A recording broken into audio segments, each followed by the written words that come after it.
Sou Paulo Roberto, diretor da Kipler Consultoria. E hoje a gente vai falar especificamente sobre as exigências dos órgãos reguladores, dos órgãos ambientais, de quem faz essa entrega do processo de regularização, processo de licenciamento ambiental. Quais são as exigências deles, dos órgãos ambientais, em relação ao manejo alimentar que você tem que praticar dentro da sua produção de peixes em tanques-rede, tá bom? Então vamos lá.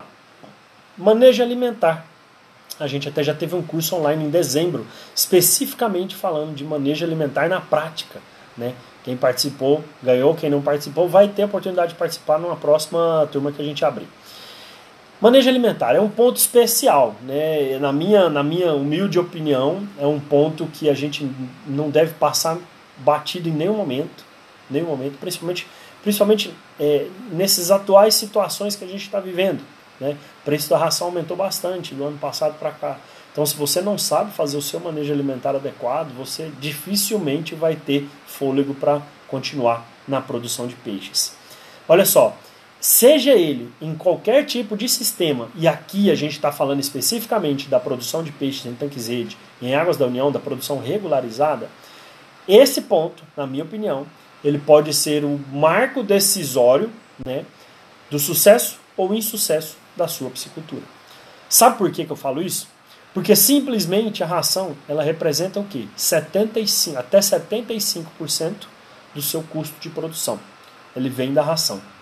Ou seja, se um peixe, que o peso de abate dele é 1 kg, eu vou gastar, ele custa R$5 para ser produzido, R$3,75 vão vir exclusivamente da ração que é fornecida para ele. Olha só, 75% do seu custo de produção vem da ração, que você utilizou durante todo o ciclo. Então pensa, né? Relacionando aqui com a nossa maratona, mais ainda, né? Num ambiente onde 100% da alimentação, 100% daquela alimentação que o peixe que ele depende disso daí para se alimentar, né? Vai depender tudo daquilo que você fornecer para ele. Será que é importante conhecer, montar, aplicar e gerir um manejo alimentar de qualidade?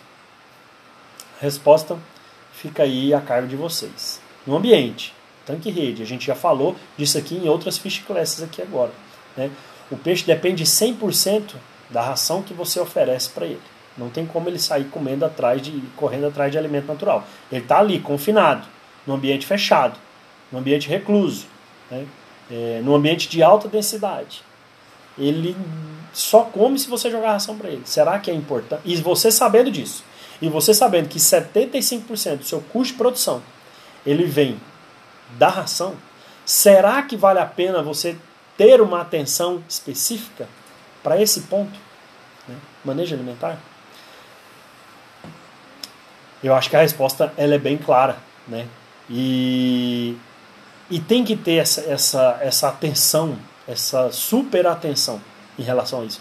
É comum a gente que trabalha com produção de peixes em tanques-rede, é uma das coisas que eu mais trabalho, na verdade, uma das consultorias que eu mais presto para o produtor de peixes, nesse tipo de sistema, a gente vê muito desperdício de ração. É triste falar isso, mas é muito desperdício de ração. Eu até postei um vídeo no meu Instagram, e agora tem uns 2, 3 dias. Se você voltar lá e ver, está no Facebook, está no YouTube também. Se você voltar lá e ver, você vai ver uma linha de tanques-rede, o pessoal arraçoando. É o serviço de arraçoamento, é o manejo de arraçoamento lá naquele momento. E eu falei assim, cita alguma observação que você viu nesse vídeo aqui, cita aqui nos comentários. Se você não viu, volta lá, vê esse vídeo e cita uma observação que você vai ver lá. Desperdício de ração. E aí tenta imaginar onde que está o desperdício de ração naquele vídeo que eu coloquei lá. E aí imagina, um produtor que tem lá mais de 160 tanques, acho que ele está com 163 tanques naquele lugar, produzindo peixes, e o desperdício de ração que ele está tendo. Quando eu cheguei lá, que eu olhei aquilo, eu falei assim, caramba, ele está jogando fora aqui uns 5 sacos de ração por dia. E se a gente pensar um preço médio aí do saco de ração hoje, que deve dar aí uns R$80, o saco de engorda, tá? De 32%. Então uns R$80 é R$400 que está indo embora por dia ali. R$400 no final de 30 dias, faz a conta, para saber quanto que está sendo jogado fora ali, certo?